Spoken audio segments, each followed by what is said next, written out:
bonjour Al, bonjour tout le monde. Merci pour cette question que je trouve toujours, dans la plupart des cas, une question assez délicate, parce qu'en fait, la Chambre de mines n'est qu'un porte-voix de l'industrie minière.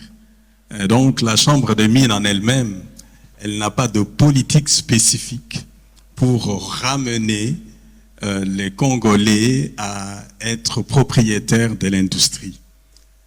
Et ça, c'est une première évidence. Mais si vous nous posez la question personnellement, je pense qu'il y a lieu aujourd'hui de pouvoir réfléchir ou mettre en place de procédures ou de mécanismes qui peuvent effectivement faciliter l'accès de Congolais dans le secteur minier. Je disais tout à l'heure à M. Mabolia, je me dis, mais écoute, je suis Congolais, mais donne-moi un carré minier.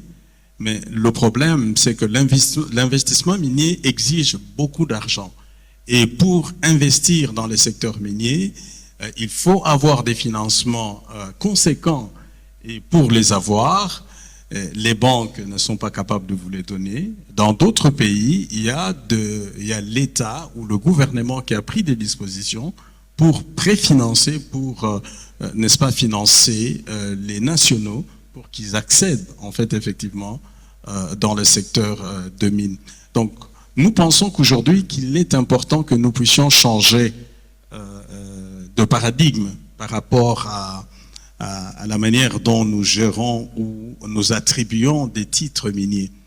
Et je pense que cela est possible dans la mesure où nous avons des Congolais qui ont une très longue expérience dans les domaines miniers. Nous avons des écoles qui ont formé des géologues, qui ont formé la plupart de des ingénieurs en mines.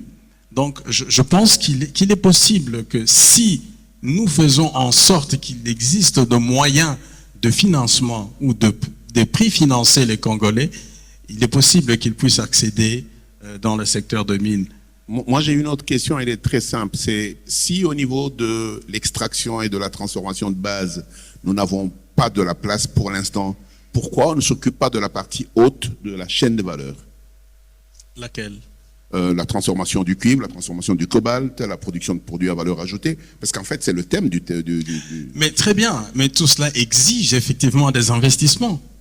Et pour avoir des investissements, nous savons tous que pour n'est-ce pas, pouvoir investir, il faut au départ qu'il y ait un climat qui permette à ce que les investissements puissent devenir rentables. Nous avons un sérieux problème en ce qui concerne le pays ici. C'est d'abord un problème de vision, une vision cohérente. Et qu'est-ce que j'entends par la vision cohérente? En fait, là, vous mettez vraiment le doigt sur le vrai problème. Je voudrais justement vous entendre. Merci. Donc, quand nous parlons de vision cohérente, qu'est-ce que cela veut dire? Cela veut dire simplement que nous, en tant que Congolais ou en tant que gouvernement, nous devons être en mesure de dire voici c'est à quoi nous destinons nos minerais. En fait, vous parlez du plan stratégique de l'économie minière. Donc, et exactement, nous devons changer en fait notre façon de concevoir nos mines. Nous ne devons pas rester de la rente. Nous avons une rente, mais la rente, dans la plupart des cas, elle s'évapore. Surtout lorsqu'elle ne constitue pas une base pour bâtir. Parce que nous parlons des milliards de dollars, 100 milliards de dollars, c'est possible. Il y a des pays qui l'ont fait. Et il peut y avoir des investissements massifs. Comment y arriver?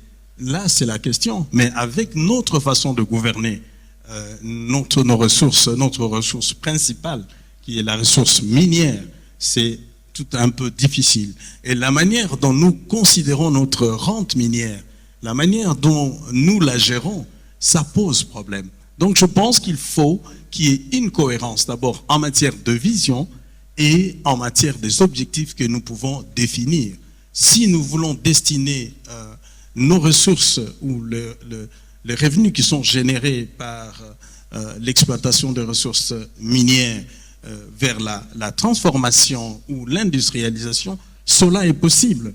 Mais pour y parvenir, il faut créer les climats pour ça, il faut attirer, n'est-ce pas, les investisseurs, qu'ils soient nationaux ou étrangers. Ça ne suffit pas de dire nous faisons des réformes, ou tout simplement parce que bon, nous voulons industrialiser. L'industrialisation nécessite l'investissement. J'apprécie ce que